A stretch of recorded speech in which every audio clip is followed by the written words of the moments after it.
Nipah virus గురించి చాలా wrong assumptions spread చేయకండి. ఇప్పటిదాకా కేవలం 2 కేసులు మాత్రమే పాజిటివ్‌గా టెస్ట్ చేశారు వెస్ట్ బెంగాల్‌లో. దీనివల్ల లాక్‌డౌన్ వచ్చే ఛాన్స్ ఉందా అంటే లేదు. అసలు ఇది ఎలా స్ప్రెడ్ అవుతుంది? ప్రివెన్షన్ ఏంటి చూద్దాం. ఈ వైరస్ ఇన్ఫెక్టెడ్ బ్యాట్స్ తిన్న ఫ్రూట్స్ తినటం ద్వారా స్ప్రెడ్ అవుతుంది. దీనికి సిమ్టమ్స్ జనరల్‌గా fever, sore throat, vomitings, dizziness ఇలాంటివి ఉంటాయి. సీరియస్ కండిషన్‌లో బ్రీతింగ్ డిఫికల్టీ ఉండొచ్చు. కేవలం క్రిటికల్ కండిషన్‌లో మాత్రమే బ్రెయిన్ వరకు రీచ్ అయ్యి కన్ఫ్యూజను, ఏం అర్థం కాకపోవటము, సీజర్స్ వచ్చే ఛాన్స్ హైగా ఉంది. కోవిడ్‌లో ఫాస్ట్‌గా స్ప్రెడ్ అవుతుందా అంటే కాదు.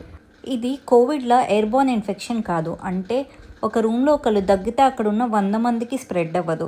కేవలం క్లోజ్ కాంటాక్ట్స్‌కి మాత్రమే స్ప్రెడ్ అవుతుంది. సో ఫ్రూట్స్ కొనుక్కునేటప్పుడు పగుళ్ళు లేకుండా ఉండటం, తెచ్చిన ఫ్రూట్స్‌ని 2 టైమ్స్ అన్నా బాయిల్డ్ వాటర్‌తో వాష్ చేయటం, ఎప్పటికప్పుడు హ్యాండ్స్ వాష్ చేసుకోవటం, ఇంకా క్రౌడ్ ప్లేసెస్‌లో ఉన్నప్పుడు మాస్క్ ధరించడం వంటి మెజర్స్ మాత్రం తీసుకోండి.